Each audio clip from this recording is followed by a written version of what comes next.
नमस्कार, स्वागत है आपका राज्यसभा टीवी में। आपके साथ मैं हूं अभिलाषा पाठक। आइए बुलेटिन की शुरुआत करते हैं हेडलाइंस के साथ।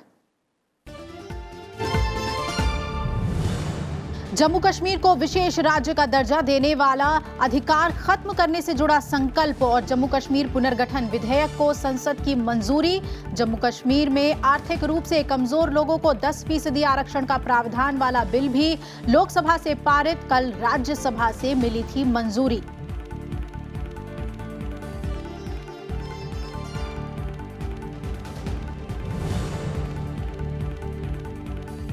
जम्मू कश्मीर के विकास के लिए करेंगे सब कुछ, हालात सामान्य होते ही देंगे पूर्ण राज्य का दर्जा। लोकसभा में चर्चा के जवाब में बोले केंद्रीय गृह मंत्री अमित शाह। कहा, धारा 370 ने छीने कश्मीरियों के अधिकार। संयुक्त राष्ट्र में कश्मीर मसला ने जाने के लिए जवाहरलाल नेहरू जिम्मेदार।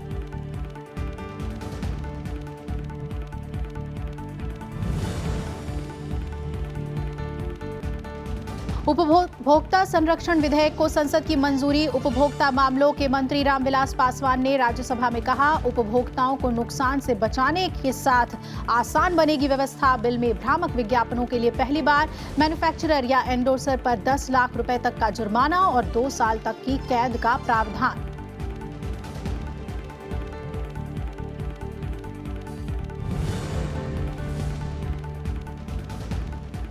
सरकारी स्थान अप्राधिकृत अधिभोगियों की बेदखली संशोधन विधेयक को संसद की मंजूरी। आवास और शहरी कार्य मंत्री हरदीप सिंह पुरी ने कहा, सार्वजनिक परिसरों पर अवैध रूप से कब्जा जमाए बैठे लोगों के खिलाफ होगी कड़ी कार्रवाई। सदन से राष्ट्रीय डिजाइन संस्थान संशोधन विधेयक को भी मंजूरी।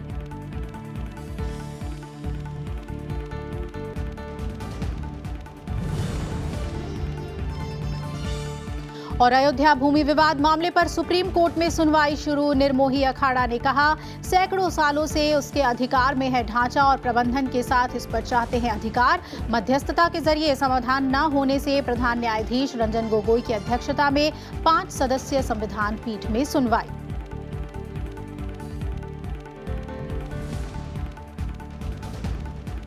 और बुलेटिन की शुरुआत करते हैं आज लोकसभा के कार्यवाही से जुड़ी खबर के साथ। तो सबसे पहले जम्मू कश्मीर को विशेष राज्य का दर्जा देने वाला अधिकार खत्म करने से जुड़ा संकल्प और जम्मू कश्मीर पुनर्गठन विधेयक को संसद की मंजूरी मिल गई है। लोकसभा में जम्मू कश्मीर पुनर्गठन विधेयक पर चर्चा का जवाब देते हुए गृह मंत्री अमित शाह ने कहा कि उचित समय और हालात सामान्य होते ही जम्मू कश्मीर को पूर्ण राज्य का दर्जा देने पर सरकार को कोई आपत्ति नहीं है। गृह मंत्री ने कांग्रेस नेता मनीष तिवारी से सवाल करते हुए कहा कि जब हमारी सेना कश्मीर में विजयी हो रही थी और पाकिस्तानी कबायलियों को भगाया जा रहा था, तब अचानक शस्त्र विराम किसने किया?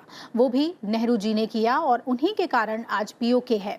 अगर सेनाओं को उस वक्त छूट दी होती तो पूरा पाक अधिकृत कश्मीर भारत का हिस्सा होता।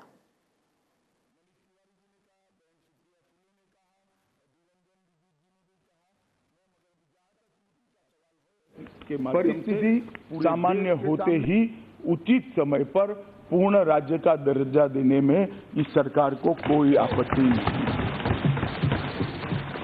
और मैं आगे भी कहना चाहता हूं, मान्यवर, एक मुद्दा किया उठाया गया कि पाक ऑक्यूपाई कश्मीर दे दिया। पाक ऑक्यूपाई कश्मीर भारतीय जनता पार्टी की सरकार और देश के प्रधानमंत्री नरेंद्र मोदी कभी दे ही नहीं सकते। आज भी पाक ऑक्यूपाई कश्मीर की 24 सीटें हमारा हिस्सा रहने वाली है और पाक ऑक्यूपाई कश्मीर पर हमारा दावा इतना ही मजबूत है जितना पहले था। और क्या अहम बातें रही आज जम्मू कश्मीर पुनर्गठन विधेयक पर चर्चा के दौरान? आइए इस बारे में ज्यादा जानकारी लेते हैं। मेरे सहयोगी रविंद्र श्योरान हमारे साथ जुड़ रहे हैं।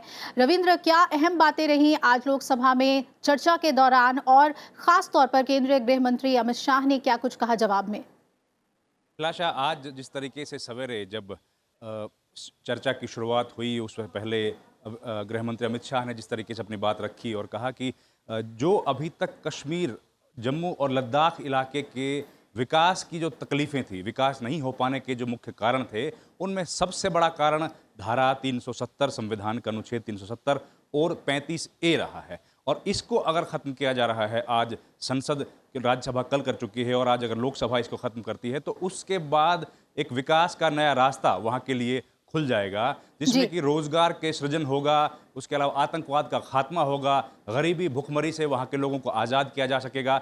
और जो सैकड़ों कानून हिंदुस्तान की संसद ने अलग अलग वक्त पर आम जनमानस के हित के लिए बनाए हैं, जो बाकी हिंदुस्तान के हिस्से में लागू होते हैं, वो तमाम कानून वहाँ पर लागू होंगे और जिससे कि एक नया रास्ता जो है वो खुलेगा पूरे जम्मू कश्मीर और लद्दाख की प्रगति का। और साथ ही साथ उन्होंने कहा कि जिस तरीके से जो भी शंकाएं सांसदों की तरफ से व्यक्त की जा रही हैं, जिसमें यह है कि कितने दिन तक जो है जम्मू कश्मीर और लद्दाख यूनियन टेरिटरी रहेंगी, तो उन्होंने स्पष्ट किया कि जम्मू कश्मीर तब तक यूनियन टेरिटरी रहेगा जब तक कि हालात सामान्य हो जाएं।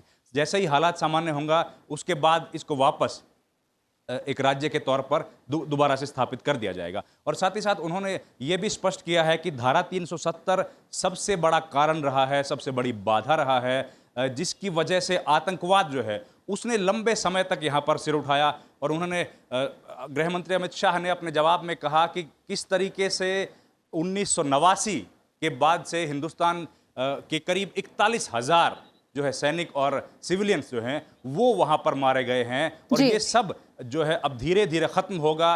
और तमाम जो कोशिशें की जा रही हैं कश्मीर को पाकिस्तान की तरफ से भी जो डिस्टेबलाइज करने की कोशिश की जा रही थी या किसी भी तरीके से जो डिस्टेबलाइज किया जा रहा है वो अब रुक जाएगा और कश्मीर मुख्य धारा में शामिल होकर देश की तरक्की में सब बाकी राज्यों के साथ एक साथ भागीदारी करेगा।